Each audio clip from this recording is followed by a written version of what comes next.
కానీ అలాంటి సినిమాలను ప్రోత్సహించలేదు.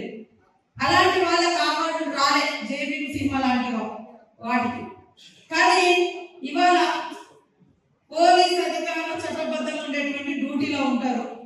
వాళ్ళని బట్టలింపేసి ఒక స్మగ్లర్ పాత్రలో ఒక స్మగ్లర్ పాత్రలో ఉండేటువంటి ఒక స్మగ్లింగ్ చేసేటువంటి హీరోలు పోలీస్ అధికారులను పోలీస్ స్టేషన్లలో బయట బట్టలింపేసి నిలబెట్టి యథేచ్ఛగా స్మగ్లింగ్ చేసేటువంటి సినిమాలకు మాత్రం కేంద్రం నుంచి అవార్డులు వస్తున్నాయి.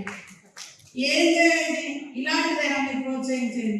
ఏ సినిమాను మేము గౌరవిస్తాం, సినిమాలో ఒక ఎంటర్టైన్మెంట్ పబ్లిక్ ఉంటుంది, కానీ పబ్లిక్ ఎలాంటి మెసేజ్ ఇస్తారు?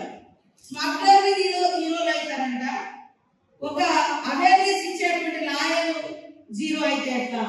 ఒకవేళ అక్కడ స్మగ్లింగ్ జరుగుతున్నప్పుడు దాన్ని కట్టడి చేసేటువంటి పోలీస్ అధికారి జీరో ఎట్లా అవుతాడు? ఇది సమాజం ఆలోచించాలి.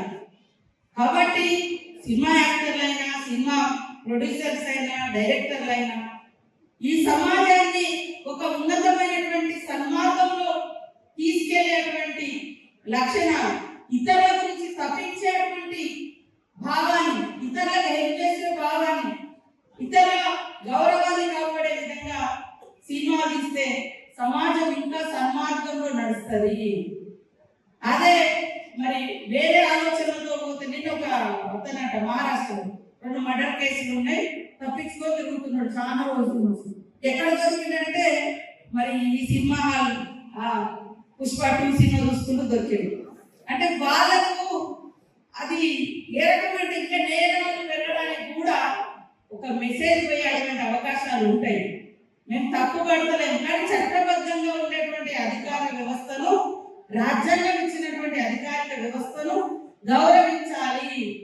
అలాంటి మెసేజ్ ఖచ్చితంగా ప్రతి ప్రొడ్యూసర్, యాక్ట్ చేసేటువంటి యాక్టర్లు అది ఫాలో కావాల్సిన అవసరం ఉంది.